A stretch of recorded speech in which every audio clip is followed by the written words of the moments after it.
Ladies and gentlemen, we're here with Charlene from Nahneen Cool Beans, and we're here from Sammy Rothman of Tubby Borscht. Everybody's gonna have a good time tonight. I'd rather condone or abide by this fucking recording session happening in my kitchen.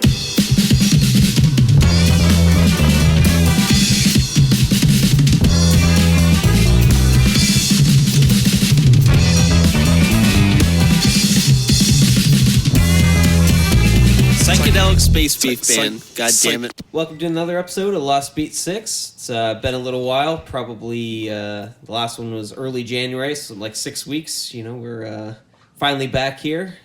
We've been working on some stuff, Steve. We've got the Psychedelic Space Beef Band going. That's right. So hopefully putting out the record Meet the Beefers sometime late March, early April, depending on... I would say this spring, late spring, early summer. Yeah, sometime around there. So it's gonna be we've been great. busy working on tracks you'll see, such as Moke City and the Psychedelic Space Beef Boogie. So and Macho Man Randy Savage, or what was the alternative title? So we don't get sued? Nacho Man Sandy Ravage. Yeah, that's right. Yeah, we'll see how the copyrights work, but it should be fine.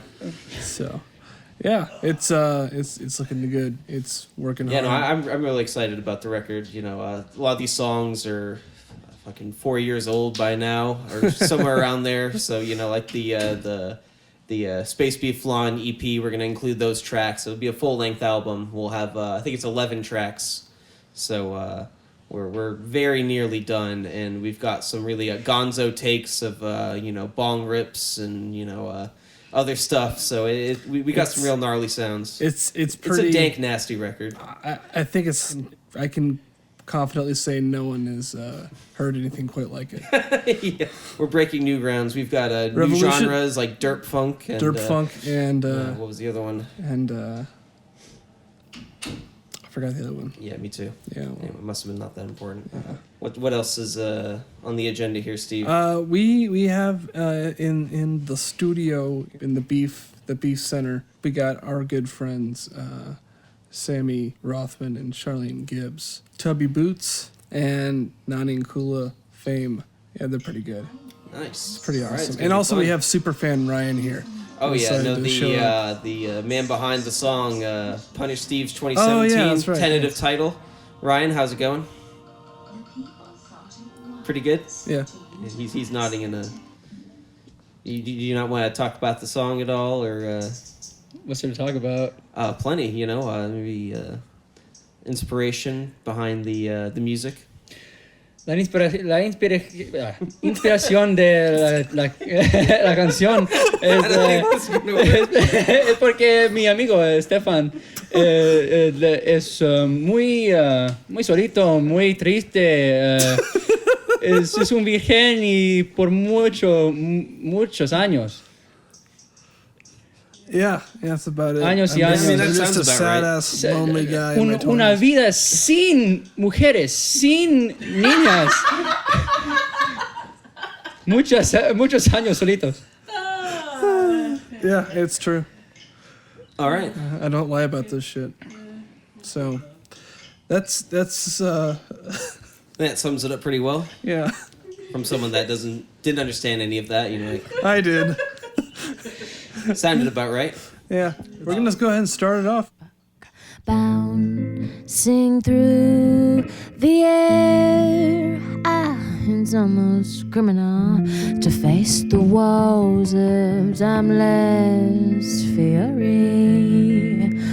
With synthetic funk and cosmic principles, my endeavors will be granted. Oh, say no. You've got a ring. No, don't be sad. Just throw it on the floor and but you're so thirsty. Well, that's too bad.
sexless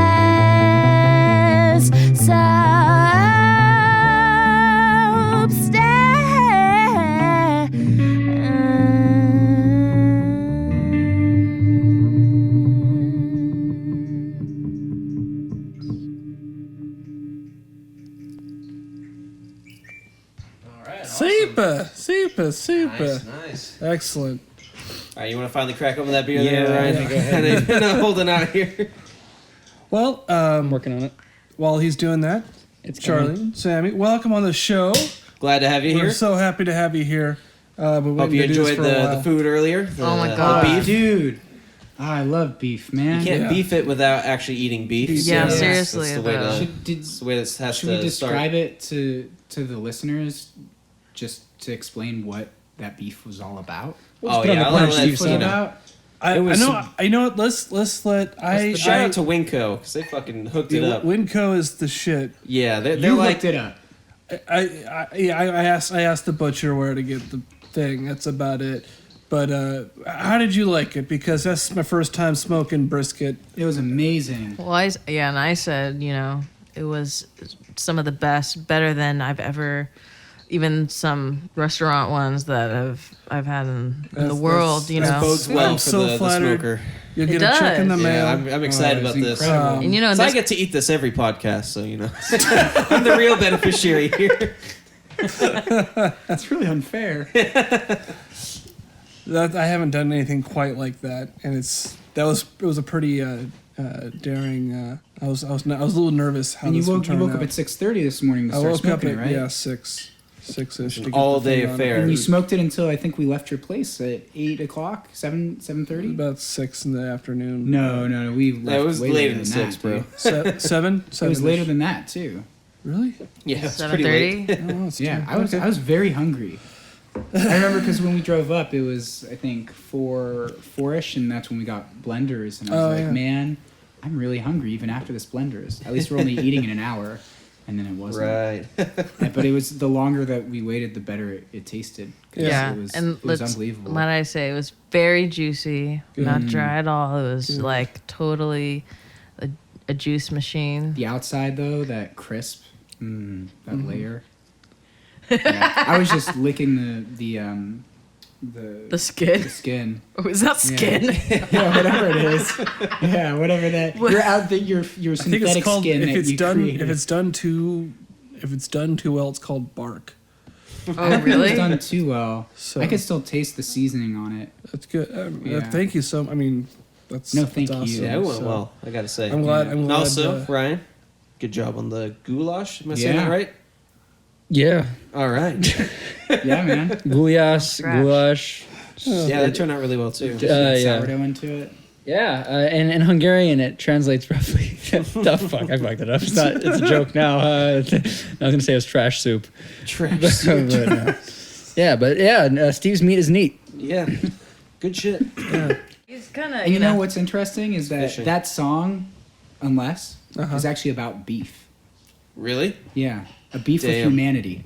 The beef of ooh wow. I actually don't know. I didn't write the song. Sorry. Well, yeah. I got really excited for a second. Let's talk about the song. Yeah, we'll just go into the that's what we Nahneen just biz right heard, now so. because I like that record a lot. That was my favorite record of last year. Whoa. Yeah. Wow. You guys- yeah, there's a lot of records that came out, and I didn't like a lot of them, but this one was good. Especially the ones he worked Well, on. I'm really glad touch this that the threshold of you liking music was so low I don't that really- my yeah. album came up on top. You said you hated a lot of records last year, and that bar set quite low. It occurred to me where it's like it was such a. Every year there's a list at the end of the year where there's like 50 records, best records, and they're all the same. NPR, Rolling Stone, Pitchfork, they all have the same like 50 records. And there's always like a somewhere along the line there's like the standard Radiohead that comes in like 45th or whatever, and I'm like, yeah, or like Death Grips finds its way into the group or something like that. But then I just Bottomless didn't. Pit. That was last year, huh? I think so. Yeah, I didn't really like that one. But basically, my point is that I didn't really take the time. I didn't really listen to any of those records that came out, and I didn't really care to find out if they were good or not. I just get it. didn't like them very much, but I liked all the records that my friends made. That's cool. Yeah, we're trying to, I guess, focus more on music that people we know are making. Totally. So that this is part of the brand culture ethos here. The ethos. What records did our friends make? We have Tubby and Nahneen. We had the Tubby Boots record, the Nahneen record. Deltas. We had the Deltas can make Like Your Brother. Yeah. They'll be Did on Stereo Mother put out something last year? I can't remember. Yeah, they put out Not a Thing. No, they didn't put anything, but Fuck It the EP Jim by leaked Not it. a Thing. Jim leaked it. The recordings. And Rob leaked it. Separately. King Washington put out a single. Pretty bad. Burning Jet Black had their record come out. Psychedelic Space B. Psychedelic Space B That one came Flan. out. So yeah, a lot of Michael put out a piece. Oh yeah. That was I think when you very avant-garde. Yeah. It was, What? I'll have to What listen is it to it called? again. What was the name of it? It's a long name. Yeah. It's one of those this and something or, one of those long. Now I have a question. Yeah. How many records of those were you affiliated? Like, did any work on at all? 2, 3. 2, 3, 4. 4. Wire 7? Walker put out a record too. All of them. Yeah. 5. No, 3. No. Well, the thing is, as But I'm not the one necessarily making the music. yeah, I though. know Yeah, totally. you probably just did mostly engineering for him, right? I helped maybe. I mean, if you can That- call it engineering. Well, I'm just thinking of, some records that I end up working on, I can't really listen to because I have to process the music For how long? for a while. It just At least a day. I don't know. You know what? The exception is your record Thank you. because even though I worked on that, I still wanted to hear it, but I was like listening outside of my experience with it, if that makes sense. Cool. Yeah, so I'm one of those who am more interested in seeing it finished. Mm-hmm. And once I see it finished, it's like a product or a finished thing. I can separate the mix process or the end result, so I can listen. And Yeah. also, it helps if you're sleepifying records that you may or may not have residuals on. Just saying, but Yeah, I every time I listen to any of the stuff we've recorded, it's hard to not be like, what Oh, could yeah. we I'm still not saying do that- to this? yeah. It's hard for me to escape that. yeah. yeah, it takes. I think it's like years until like the fucking definitive stuff. Like when I listen to it now, I'm not like, what could I have done better? I looked at that. Really? My by saying, musical hey, tastes have changed since then, so like I don't even care the about techniques have changed. So it's like, okay, well, I'm glad we don't do that anymore. Yeah, totally. Yeah, totally. Because that seems so extreme. Like there's recordings that we did a long time ago that now I listen to and I hear it. It's almost as if it's a different set of ears, Right. even though maybe the that's- intentions were similar. We're still going for the same thing, but I go, man, that overhead sound or that drum sound is maybe I was happy or I was semi-happy with it, but now I'm very unhappy with it. Whereas, for instance, with the Tubby record, when you were mixing it and I was listening to the process and hearing it, as when we were in the thick of it, it was very difficult because I kept hearing the things that I want to change or made different, but at a certain point it just, I don't know, it just disappeared where I didn't think about it that way anymore. Mm-hmm. I don't listen to it now and just in my head mentally bend the bass down or up. I don't know if that makes sense to you. No, I absolutely understand. Just for me, it takes a long ass time. Yeah, it's crazy how everybody has a different sense. Yeah, of, I just have to. I've learned to like just put up with it. Like I can't spend this much time, or we're never gonna get anything done. So I have a question. Do you think Kanye West just like that's the only thing he listens to is himself? Aziz Ansari has a joke about that. Oh really? Yeah, he's like, I was at a Kanye West. This is pointless. Edit this out because this is an Aziz Ansari joke. But Aziz Ansari is like, I was at a party where Kanye West was throwing, and I went up to Kanye West, and his own beats were playing, and I was like, Kanye, you listen to your own music, and he goes, yeah, these beats are dope. Yeah. Oh yeah, I heard that. Yeah. My personal opinion, I'm a masochist, and I fucking hate music. So the shittier my records turn out, the happier I am. You did a to good know. job on Les Skrillex Face, so we're looking forward to that one. Also on the Meet the Beefers record. That's great. Let's ask the guests some questions because this is like a turn into a jerk off session. So tell us about the little keyboard thing that you sing into and it samples it. Oh, the VSS 30. Yes. Oh, that's something that our friend Gabe.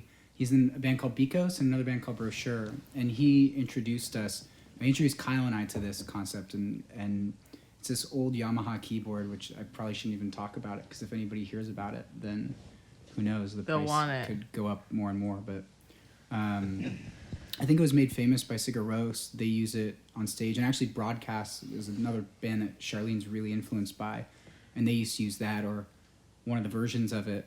It's a tiny keyboard. I think I don't even know how many keys it is. It's maybe two octaves. Maybe? I think Octave and a half? Yeah, I don't know. something like that. But essentially you can sample anything, and Kyle normally sings into it, and it takes your whatever you put into it and I guess transposes it to each key, or to each key on the It's just the keyboard. old school sampler. But what's cool about it is you can change the attack, the decay, a bunch of different aspects of it. You can change the type of sound wave that's going into it, and we used it. I mean, we didn't use it much on your record. I don't think we used it at all. But No, I didn't even know about it yeah, until.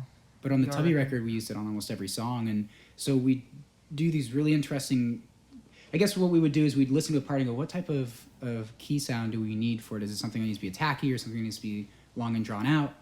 Kyle would sing into it, and then he would just kind of mess with it and just click a bunch of buttons until he got an interesting sound. And then we'd record it in the computer and then put Decapitator on it. We pretty much put Decapitator on I've seen your mixes. every single time. Yeah. So That's a running joke, by yeah. the way, in the But- world. yeah. So sometimes, I mean, at first we started running it through, I think the classic APIs and trying to smash it there. And then we ended up putting it into an RPQ 500 in line mode and just smashing with Decapitator because it sounded cool. So yeah. That is fun. You mean smashing or driving? Driving it, but sometimes we go pretty hard. It just depended on the situation. Okay. Yes. How did you guys develop your? I know Tubby and Nahneen are like separate styles, completely almost opposite, because one's very well arranged. One's good, one's bad. One's I think I'm gonna say one's very well One written. shit, the other isn't. one seems very well refined, and the other one in Tubby seems very, very raw Yeah, for sure. and Refined. open. Oh, interesting. I don't know what the It right only word took is. us Just like 7 years. But Yes, Steve. We'll just start with Charlene. Where did you develop your style and influences, and because it's a very unique singing style, it's a very unique guitar and writing style. Well, it's kind of been an interesting process for me. I started playing guitar when I was 13, but I've played piano since I was very, very little. Mm-hmm. Music has always been a really big thing in my house. Both of my parents are musicians and sang and did stuff. My dad was a great pianist. But I was forced to sing when I was a kid. Yeah. You didn't want to go to lessons or whatever? Or you just Well, okay, had to deal so with this it? is what happened. At my family reunion, when I was 5, I saw all my cousins singing on stage, and I'm like, I want to sing. And they're like, okay, you sing. So I sang, and then my dad's like, oh my God, we're going to cash in. Yeah, so then I started, jeez. then my parents made me sing like all the time, everywhere. Okay. And then I hated it, and I did not want to do music for the longest time. But I had such an appreciation for music, just growing up in a musical home and like playing classical piano, and being exposed to all kinds of music from my dad, and always being pushed in that direction. That like I have like a weird like Jekyll and Hyde relationship with it, and then eventually it just turned into me wanting to be more of a composer than performing, and just spending a lot of time learning how to produce, and spending a lot of time listening to interesting music that wasn't necessarily like the music that my parents wanted me to listen to. I don't know, something like that. So Nice. yeah. Sweet. I have a question. Okay, good. All right, so pertaining to Nahneen, there's a lot of stuff going on in your music. There's a lot of like sound design and I guess you could call it and you know, kind of hard to identify sounds and things going on. Are those mainly synthesized? Are those mainly just like actual physical sounds that you're making, or like how do you approach those? Both. So every song on the Put It With Mine record that has those samples usually has like found sounds and audio samples from like friends' recordings that I've stolen, or like sound bites from them like in real life speaking or like living. This podcast could end up on the next Nahneen record. Oh my Like shit. this sound right Like- here, like Like yeah. Get that one. Basically that could be. Yeah, there's the it. next There's Nahneen the- Kula hit. there's this there's That's the the hi hook hat right there. There's the, I don't know. And that's the line in the sinker. But at the same time, I also have a fascination with synthesis, and I use a lot of weird Native Instruments reactor, ensemble synthesizers and effects and stuff like that. I just like weird textures and like kind of embracing the idea that textures can instill some kind of emotional response in a song and kind of engage people in a way that they're not even thinking they are engaged in. So How much is that premeditated in writing? not at all. Okay. Yeah. Because that also, I could see that also being all these ideas coming together while in the process of, holy shit, we could use that. Yeah, could in you that like walk part. us through the process of a song, maybe how it's created? I'm kind of curious to hear. What This. are you though? Are you? Yeah, because I'm actually very interested in this because I'm obsessive compulsive as shit. In like, what kind of way? Like I'm not good at chaos. Like you're really good at organized chaos. Like making things just like come out of fucking nowhere and blow up your brain. Wasn't your D&D character like chaotic evil? Chaotic evil. What's your affiliation? No, I mean like there's a lot of like organized chaos happening. Like you can clearly tell it's like intentional, but like how do you decide this freaky laugh sound is gonna go here, this super bit crushed sound is gonna go here, or This whatever. typewriter sound's gonna go here. Yeah, When what to makes- filter what- the drums, when to... There's a sensory open it. overload. Let's Yeah, please. when? When do they happen? How does the dolphin noise Please tell us, Quinn. Okay, so there's a few things. Number one, I'm really influenced by the group The Books. Do you guys know The Books? Never heard of them. Write it down. Really? The Books? Come on, guys. Come on. And Ryan's putting it down in his phone. I started listening to them when like middle school or something like that.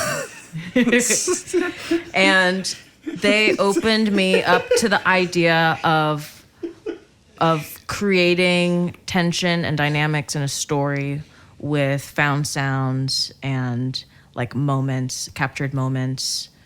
And I thought that I could integrate that into my music as well because of all the videos I took of my friends and all the musicians that I was collaborating with at that young age too. So the record's really about relationships, and I wanted to really overemphasize that in a lot of the songs with the people and that I'm sampling and the music that I'm sampling in it. But in terms of like how do I make that crazy sound come in? I don't know. It's just instinct. It's just what I want.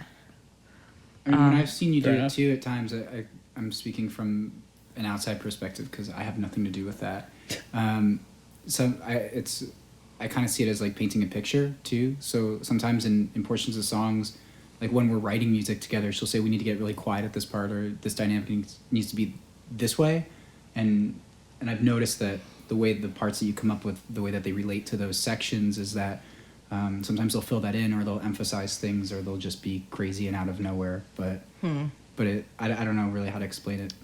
You know what? At the same time, I have a lot of when I'm doing preliminary stuff and I'm, thinking about production of the song before a lot of the stuff ends up on top of it or being melded into it, I actually write like whipping here, and like I listen to the whole song and I'm like writing a bunch of notes like with different ideas that I am thinking about, like this needs to get brighter here and vocals need to get high cut here and then enter in reverb and then make it dry towards the end. It's all, some of it is actually really premeditated in a way. Is that premeditated? It's like a production treatment. I guess, you would on a movie, sort of. Totally, it totally is. It's like a not like storyboard. Yeah. It's not like you were But writing some- the song and thinking about it as you were writing But the chords. yes, exactly though. But not while I'm like writing the words. I can't multitask that much. Is it sort of similar around the way you create your vocal phrasing? Because there's a lot of like long legatos and then short asides that are just like crammed in verses that are really. It's almost I don't hear anything quite like that, unless I'm not hearing a lot of music these days. But, Sounds like it from earlier. it's these albums all suck, but I'm not a music fan. Music sucks. I want a shirt that says "music sucks" and like walk around NAMM and stuff and have people harass me. Well, I love just saying, I don't listen to music really. Yeah, I don't listen to music. I That's really. what Cameron said. Excuse Was me? it Cameron said that, right? Oh yeah, that's what Cameron said. Yeah, He our, totally our said drummer was the one who said that. Yeah, he's the Credit one. is due. I'm crediting Cameron. Yeah, man, stealing people's shit and stuff already. That's fine. I'm not sure where that. Does that Comes come from from just the lyrics, or that you're writing, or just kind of where you see that melody going? Kind of where that melody goes. A lot of stuff that I sing on the record is the vocals are improvised. So, Okay. Yeah. So, well, not the lyrics, but and I mean the melody isn't improvised either. But like the Vocal styling. the styling exactly Right. is not very premeditated. I kind of like lay down a few tracks for the song, and I'm like, oh, okay, maybe this is probably like the best way that I can sing these lyrics, and I'll just choose from there. That totally brings me back. It's true. There are times when she'll have a vocal melody and lyrics, and 2 years later, she'll change a couple notes in that melody, but keep it the same. And I'll be like, oh my God, I have demo-itis for the old version. Oh shit! Oh no. Oh no. But then, I end up getting used to it. Because demo-itis is, Whatever. yeah. I actually have a question for you as a vocalist. Is like kind of what led you to what kind of like opened your mind to doing kind of like offbeat kind of stuff in your vocal takes. Like sometimes you'll be singing some like really pretty melismatic stuff. Sometimes you'll be like screaming at the top of your lungs, laughing or gasping for air or something. Like what made you like go like I could do that? We should have this podcast and then people would never listen to our music. They're just like, just totally. I want it to be like that. Yeah, it's basically like curses that I'm like putting on people. It's just the way it is. I don't know how to explain that. Really. It's just how you feel. Yeah, just how I feel. How I want to emphasize things. What I think is the Katy best Perry way. said something along those lines too. What do you mean? Kate, what? Excuse me? Just kidding. She's cool, right? She's from around here, isn't she? Yeah, she's from the United States. She lives down the street from the Mongolian barbecue restaurant over in Camarillo. No, I actually have a question for both of you. And whoever wants to go first, just dive right in. So, I mean, like elephant in the room, y'all are super into each other to the point where y'all are getting hitched eventually. Does your relationshipness, how does that define your musical relationship? How does that affect how you work together? Does that make things easier, harder, both? I don't even think it's a factor, honestly. If Sammy and I didn't like each other in the way we did, I think we'd still be really good partners. but we would probably like each other eventually. I think Sammy's a super dependable person. He always follows through. He's really smart. When he says he's gonna get a tape machine and fix it from scratch, he does it. Nothing stops him from achieving his goals, and that's something I really, really, really respect. He has a lot of grit.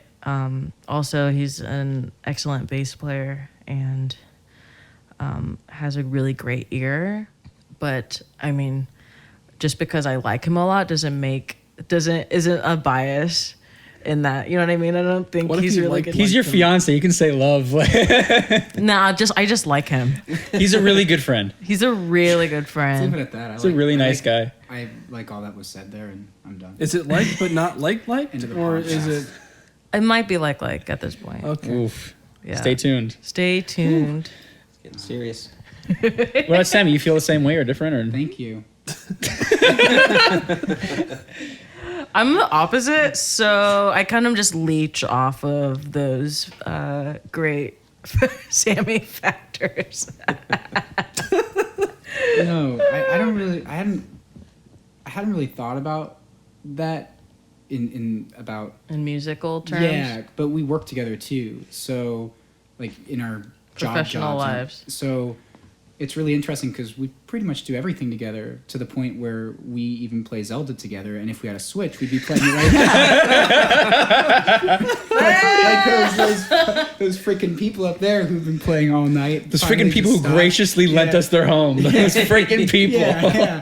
Who continued to play Zelda in front of me for about 3 hours while Taunting him. taunting me every time It's I a asked setup, him, dude. It's asked him how it conspiracy. was. And on a scale of 0 to 10, and he goes, it's like snowboarding. And I said, well, one time I had a great time snowboarding, and one time I had a bad time because I fell on my ass and really hurt. And he goes, yeah, it's like those.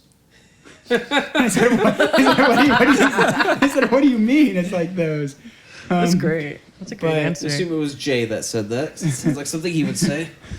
But yeah, working with Charlene's amazing, and one of the things that I don't really know how our relationship comes into it other than I think by being together for 7 years and learning about her and learning how to communicate with her and hopefully getting better at understanding what she means when When I talk good. when she talks good. I think it's helped our relationship in every area, whether it's music or work or just going to figuring out what we want to get for dinner, Playing or make Zelda for dinner, together. playing Zelda together. When she says go left, that means maybe go left. Yeah. No, I think you probably should make took a while sure to you, learn that. you have that switch, in your prenup and all that jazz. Oh god. my God. But one of the things that's really Wait, hold up. I love to listen to this 20 years from now and just be so dated. With the with the Switch. Like, what the fuck is this? Oh, the Switch. I remember that. Yeah. were they talking about like whacking somebody or something? It's like the Nintendo Wii The episode. Switch. Yeah. One of the guys at my The work Hickory told- Switch. One of the guys at work today told me when I was walking out of the office, and he's an older gentleman, really amazing person to work with. But I told my friend there, I go, yeah, I went around all day looking for a Switch. I went to Target and we went here and went there. And then this gentleman goes, I'll take you out back and show you a Switch. Damn. Are you serious? Yeah, but it wasn't as menacing as I I made it know, sound. but He smiled when he That's said hilarious. it. So it was kind of scary. That's but, great. he's a really nice guy. He was talking about Really- switch hitting, right? Yeah. exactly. Yeah, Yeah. like a switch, like hitting you with a switch. Yeah. Like a stick. Like a switchblade. No. It's like I'm gonna get like getting like a Like stick he's of a hickory switch, and like a switch hitter. No, remember when like he Adrian bats Peterson? from both sides of the Remember plate. when Adrian Peterson got suspended for hitting a baby? He hit it with a switch. It's like what, a particular kind of twig or He something? just goes out to his backyard and gets a hickory stick, and he just smacks a baby with it. 'Cause he's an asshole. You have to read more books from the Depression and stuff. Yeah, people are dude. constantly Mark Twain being is not hitted Depression. by switches and stuff. I was definitely thinking of the Grapes of Steinbeck Wrath. thing You read first. Steinbeck. I was gonna say, man. I did read. I read right, Steinbeck. Anyways, I just Grapes of Wrath. The point is, it's not. The name is very. He doesn't hit me very with a switch. interesting. Speaking of He work, just wants me to buy one. Out of context, you'd be Yeah. like, what the fuck are they talking about? Oh, yeah. Yeah, that exactly. one system that came out 20 years It's like ago. watching the Cartman episode where he frees himself because he wants to get the Wii. Oh my gosh. You're like, the Wii. No I way. think this is a good as time they to. say. You guys want to do another song? One thing I want to say before we do the other song is that one thing that I really love about working with Charlene is that she thinks about music in a way that I don't know anybody else who thinks about music that way. And it's an amazing experience being able to work with somebody who just thinks about things so differently than anybody else and is so creative. So it's been a really amazing process, just not just working on the record, but also working on music with you in general. That's stupid. Thanks. Oh. Oh, he's looking at me lovingly right And now. now, You have to leave. You're on your own here, Steve. so yes.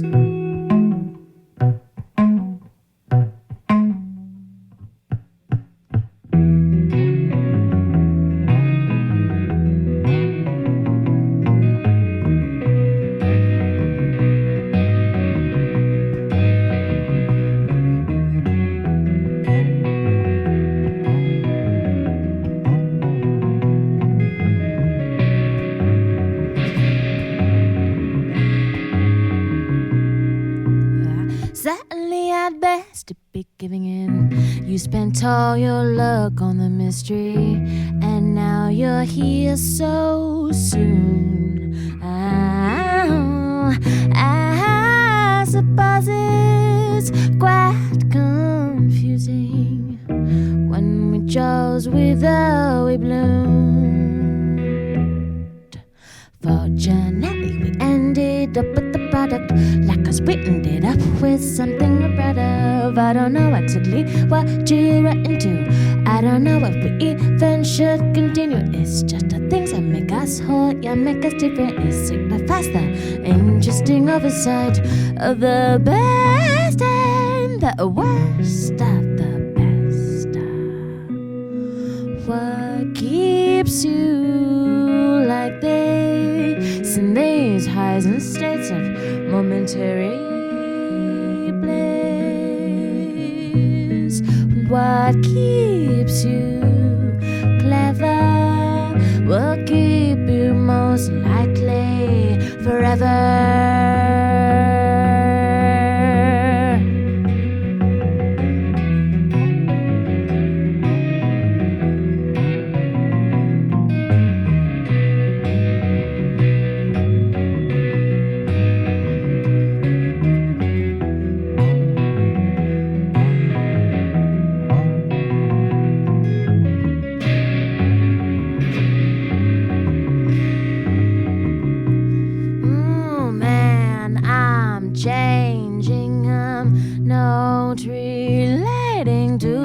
Or anything, I get it. Everything is cheesy, I accept it.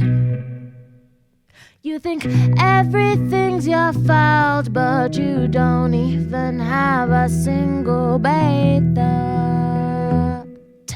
It's our job to get sucked in the ridiculous. It's our time to be conclusive in this. I don't care exactly what you're into. I don't care just as long as it's meaningful. So certainly a twist. I find myself when you sing over and over and over, asking why you try so goddamn motherfucking hard. Listen, anyone. You know you have had fun. So let me tell you that it's just begun. You think it's ending, yeah. The Ouroboros is biting its ass again and again and again. What keeps me like this in these highs and states of momentary bliss? And what keeps me ever will keep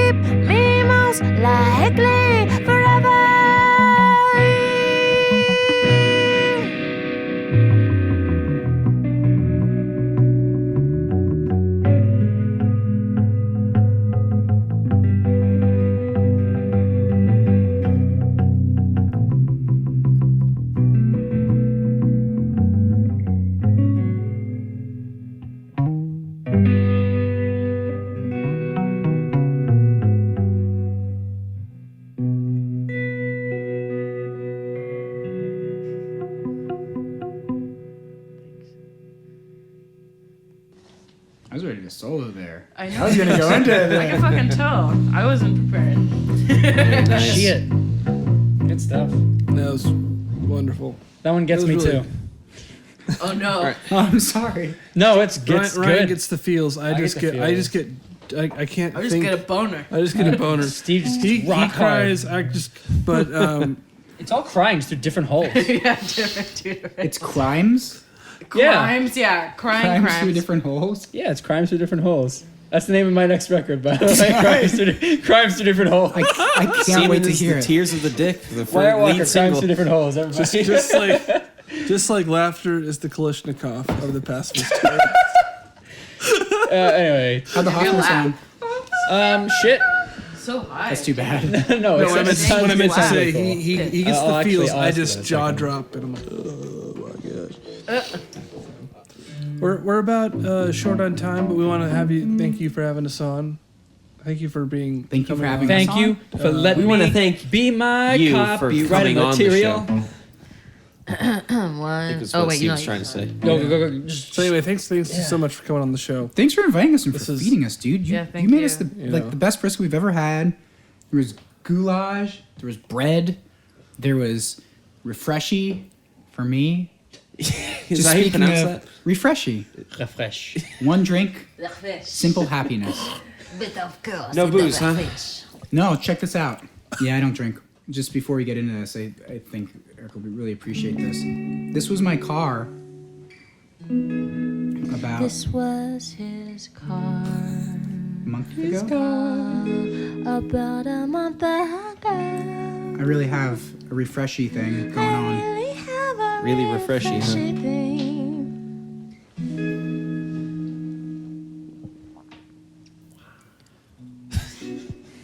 Oh shit. That's like me when Baja Blast comes out for the summer. I have 24 packs of refreshy, 24 12 packs in the back of my car. I bought out the entire that's me store. when I'm at like one of those rich fundraisers and they Such have water. just stacks of water, like Gone just through water. like 3 of them, or 4 of them Voss. since we got here.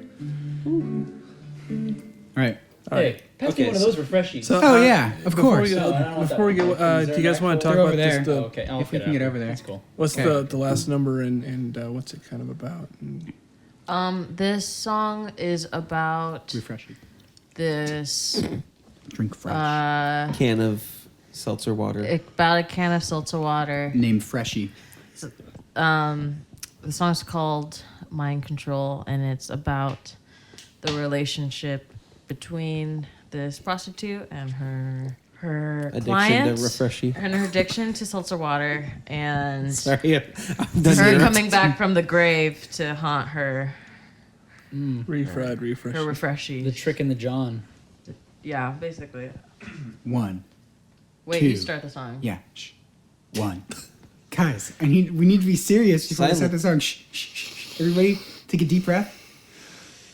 1, 2, 1, 2, 3, 4. I'm gonna play with you this time.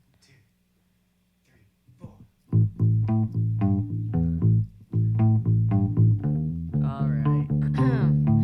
I'm sorry, but I've been using mind control this whole time.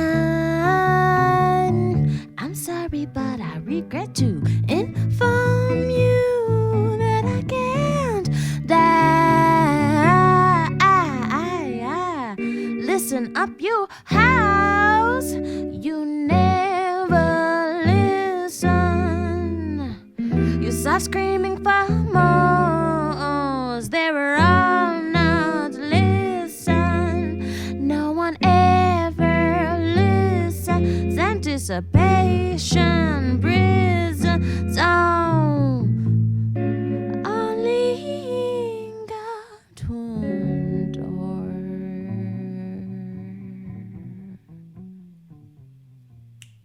Is it me or is it just you that's been so cold inside? You left me on the beach with all those wasted bonfires.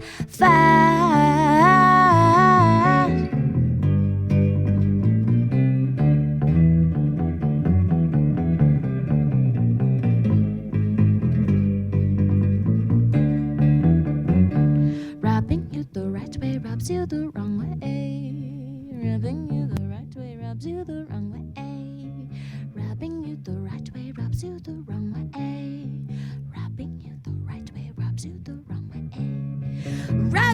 the right way rubs you the wrong way. Rubbing you the right way rubs you the wrong way.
So, why are you anticipating